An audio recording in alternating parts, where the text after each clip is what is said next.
Welcome to what car India. मैं हूं मुग्धा मिश्रा और आज मैं बात करूंगी टाटा हैरियर की।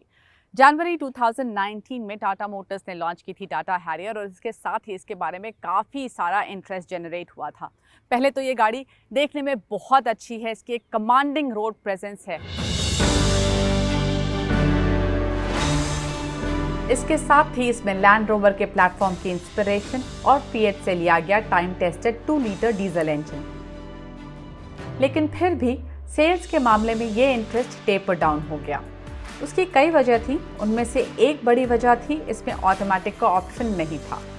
अब 2020 में टाटा मोटर्स ने काफ़ी सारे इश्यूज को रिजॉल्व किया है और टाटा हैरियर में ऑटोमेटिक का ऑप्शन भी दिया है और इसके इंजन का पावर आउटपुट भी बढ़ गया है।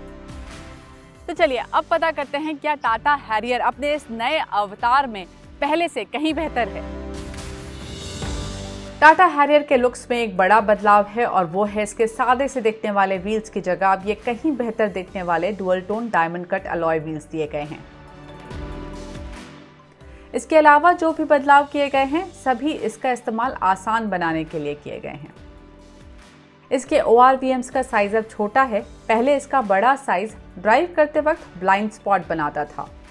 अब बात इसके इंटीरियर्स की।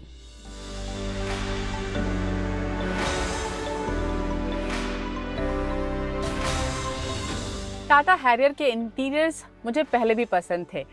यहाँ पर जो ब्लैक और ब्राउन का कॉम्बिनेशन है, ये चॉकलेट ब्राउन का कॉम्बिनेशन, वो मुझे बहुत अच्छा लगता है। लेकिन यहाँ पर जो क्वालिटी है उसको इम्प्रूव करने की कोशिश की गई है। जो पैनल गैप्स हैं उसको ज़्यादा कंसिस्टेंट रखने की कोशिश है। इसके साथ साथ इस इंटीरियर को आपके लिए ज़्यादा कन्वीनियंट बनाने की भी कोशिश की गई है। फॉर एग्जांपल यहाँ पर जो USB पोर्ट था वो पहले काफ़ी पीछे था और उसको इस्तेमाल करना काफ़ी मुश्किल था। अब उसे आगे कर दिया गया है तो आप आसानी से इसे एक्सेस कर सकते हैं।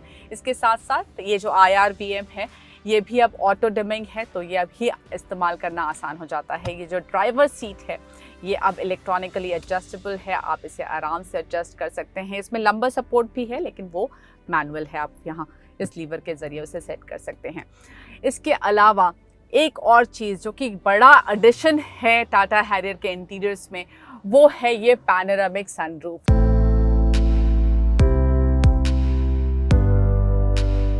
इस सनरूफ का साइज तो बड़ा है ही, ये रेन सेंसिंग और इसमें एंटी पिंच सेफ्टी फीचर भी है। यानी जब आप इसे बंद कर रहे हो और अगर कोई चीज़ इसके रास्ते में आती है तो ये अपने आप रिट्रैक्ट हो जाएगा। अब 2-3 चीज़ें जो मुझे अब भी नापसंद है, जहाँ पर इम्प्रूवमेंट हो सकती है, उसमें सबसे बड़ा है ये हैंड ब्रेक। ये हैंड ब्रेक वैसे तो एरोप्लेन इंस्पायर्ड है, देखने में अच्छा लगता है लेकिन प्रैक्टिकल थोड़ा कम है। पहले इस्तेमाल करना थोड़ा मुश्किल हो जाता है और अगर यहाँ पर कुछ भी आप रखें, एक छोटी बॉटल भी रखें तो ये उसमें लड़ता है। इसके साथ साथ ये जो आर्मरेस्ट के अंदर जगह है वो काफ़ी छोटी है तो इसमें इनफैक्ट आपको मैं दिखाती हूँ, आप अपना फ़ोन भी नहीं रख सकते, सीधा आपको टेढ़ा रखना होगा। लेकिन यहाँ पर 12 वोल्ट का चार्जिंग पॉइंट ज़रूर दिया गया है। इसके साथ ये टेरेन मैनेजमेंट सिस्टम दिया गया है। यहाँ पर ये जो नॉब है ये आप शिफ्ट करके सिटी मोड और साथ ही वेट और रफ रोड मोड में डाल सकते हैं। लेकिन इसमें कोई एरो नहीं है तो पता नहीं चलता कि आप कौन से मोड में हैं। लेकिन ये गाड़ी आपसे बातचीत बहुत करती है तो ये आपको यहाँ पर साउंड बता देता है कि आप कौन से मोड में गए हैं। इसमें लाइट जलती है लेकिन दिन के टाइम में वो लाइट दिखाई नहीं देती।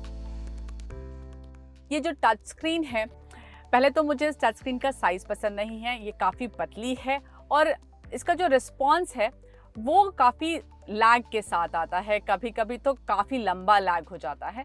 तो आई थिंक रिस्पॉन्स अगर इसका बेहतर हो जाए, क्योंकि इस सेगमेंट में ये सारी चीज़ों की काफ़ी अहमियत बढ़ चुकी है, तो हैरियर के लिए बेहतर होगा। इसकी रियर सीट पर स्पेस अच्छा है, नी रूम, लेग रूम और फुट स्पेस काफ़ी है।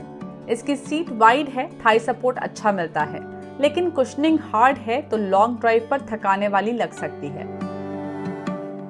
एक बार हैरियर XE प्लस के कुछ खास फीचर्स पर भी नजर डाल लेते हैं। हैरियर के इंजन में तो कोई बदलाव नहीं है लेकिन इसका पावर आउटपुट बढ़ गया है। हैरियर का 2 लीटर मल्टीजेट डीजल इंजन अब 170 HP की पावर देता है, जबकि पहले इसमें 140 HP की पावर थी।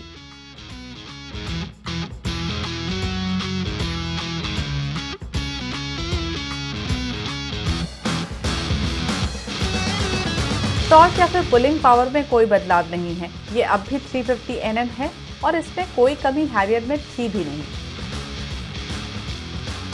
और इस 30 HP के जंप का असर आपको सीधे ड्राइव में पता चलता है, चाहे आप आराम से चलाएं या फिर तेज चलाएं, पावर की कमी आपको कभी पता नहीं चलेगी। There is always power available for you। Harrier का दूसरा प्लस पॉइंट है इसकी राइड क्वालिटी। थोड़े बहुत खराब रास्ते तो ये बहुत आसानी से हैंडल कर लेती है। Only when it's really bad आपको थोड़ा बहुत अंदर पता चलेगा। एक और एस्पेक्ट जिसमें काफ़ी इम्प्रूव हुई है हैरियर, वो है नॉइस लेवल्स। पहले के मुकाबले ये काफ़ी कम है। स्टीयरिंग ज़रूर थोड़ा सा हैवी फील देता है, आपको पता चलता है कि आप एक बड़ी गाड़ी चला रहे हैं, लेकिन थकाने वाला नहीं है। जब आप कहीं टर्न कर रहे हो, रिवर्स कर रहे हो, तो ज़्यादा पता चलता है। हैरियर में अब 6 speed torque converter automatic gear box है। टाटा मोटर्स ने ये गियर बॉक्स Hyundai से सोर्स किया है और ये हैरियर के इंजन के साथ बिल्कुल फिट बैठता है। इसका 6 स्पीड ऑटोमेटिक गियर बॉक्स बहुत ही बढ़िया परफॉर्म करता है। काफ़ी ऑन पॉइंट गियर शिफ्ट्स होते हैं, चाहे वो डाउन शिफ्ट हो या फिर अप शिफ्ट। जब आप इसे मैनुअल मोड में डालते हैं तभी कुछ एक चीज़ें इनकंसिस्टेंट पता चलती हैं। फॉर एग्जांपल, ज़्यादातर ऐसा होता है ऑटोमेटिक गाड़ियों में कि अगर आप उसे मैनुअल मोड में डालते भी हैं तब भी थोड़ी देर बाद थोड़े RPMs पर एक सर्टेन लेवल पर गियर शिफ्ट खुद हो जाता है, लेकिन इसमें वो गियर शिफ्ट काफ़ी हाई RPMs पर होता है। ऑलमोस्ट रेड लाइन टच करने के बाद आपको वो गियर शिफ्ट अप शिफ्ट दिखाई देगा और ऐसा ही डाउन शिफ्ट में भी है। डाउन शिफ्ट में भी ये गाड़ी आपका इंतज़ार करती है कि आप खुद डाउन शिफ्ट कर लें, लेकिन जब तक कि RPMs जो है वो RPM मीटर जो है वो 1000 के आसपास नहीं पहुंच जाता, तब तक ये गियर शिफ्ट्स खुद से नहीं करती है, यानी कि डाउन शिफ्ट खुद से नहीं होता है। लेकिन इसका एक अच्छी बात ये भी है कि भले ही डाउन शिफ्ट नहीं हो, अगर आप थर्ड गियर में भी इसको वापस से पुश करना चाहते हैं तो ये आसानी से उठ भी जाती है। लेकिन ज़्यादातर लोग इसे ऑटोमेटिक मोड में ही चलाने वाले हैं और वहाँ ये गियर बॉक्स रोज़मर्रा की ड्राइविंग आसानी से हैंडल करता है। हैरियर 6 वेरिएंट्स में आती है और बेस वेरिएंट XE की कीमत शुरू होती है 13.84 लाख रुपीस से और इसका टॉप मोस्ट वेरिएंट है XZA प्लस डार्क एडिशन, जिसकी दिल्ली में एक शोरूम कीमत है 20,30,000 रुपए।